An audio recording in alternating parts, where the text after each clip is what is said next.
Retired life sir कैसी है? मतलब क्या ऐसा होता है कि जनरल्स को रिटायर्ड लाइफ में एडजस्ट होने में थोड़ा ज़्यादा डिफ़िकल्टी होती है? मतलब 42-45 साल की सर्विस और एक सर्टेन डिसिप्लिन, एक माहौल, और उसके बाद जब आप सिविल लाइफ जीने जाते हैं तो जब हम सर्विस ज्वाइन करते हैं और जैसे जैसे आगे बढ़ते हैं, एक सीनियर रैंक मिलता रहता है, तो हमेशा हमें मालूम होता है कि किस वक्त रिटायर होना है, और जो रूल्स और रेगुलेशंस है उसके होते हुए जिस महीने में आपका जन्मदिन है उस महीने के आखिरी दिन पे आपने रिटायर होना है, और एज के हिसाब से। तो हमेशा मालूम होता है, पहले से होता है कि जिस दिन मैं चीफ बना उस दिन मुझे मालूम था कब रिटायर होना है। तो ये कोई अचानक सरप्राइज़ तो नहीं होता, और इसीलिए मैं समझता हूँ कि हमारे बीच, सभी के बीच हमेशा ये मानसिक तैयारी होती है कि हमने एक न एक दिन रिटायर होना है और वापस समाज में जाके नई ज़िंदगी शुरू करनी है। और जैसे हम कहते हैं, retired means retired from service, not retired from life. तो वो ज़िंदगी तो चलती रहेगी। नहीं, ऑफ कोर्स। कैसा कभी रूटीन क्या रहता है? मतलब जनरली क्या करते हैं?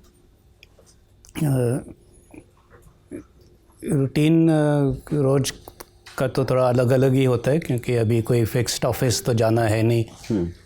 लेकिन पत्नी की हमेशा शिकायत यही रहती है कि अब तो आप फ़ौज में नहीं हो, फिर भी जल्दी क्यों उठते हो? अब क्यों नहीं आराम से उठ सकते? तो वो जो 40 साल जो फ़ौज में रहे हैं और जो एक आदत सी पड़ गई है कि जल्दी उठना है, जल्दी सब कुछ सवार के तैयार हो जाना है काम करने के लिए, चाहे काम हो कोई या ना हो वो अलग बात है, लेकिन वो जो अंदर से वो एक रूटीन बना है वो कायम रहता है। लेकिन रोज़ाना कुछ ना कुछ काम आ ही जाते हैं। मैं कई जगह जाता हूँ लेक्चर देने के लिए, तो या तो फिर वो ट्रैवल में चले जाता है या उस लेक्चर की तैयारी में चले जाता है।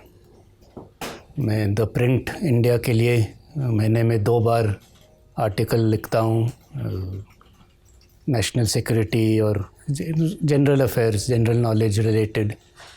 तो एक आर्टिकल लिखने में भी 1 हफ़्ता निकल जाता है।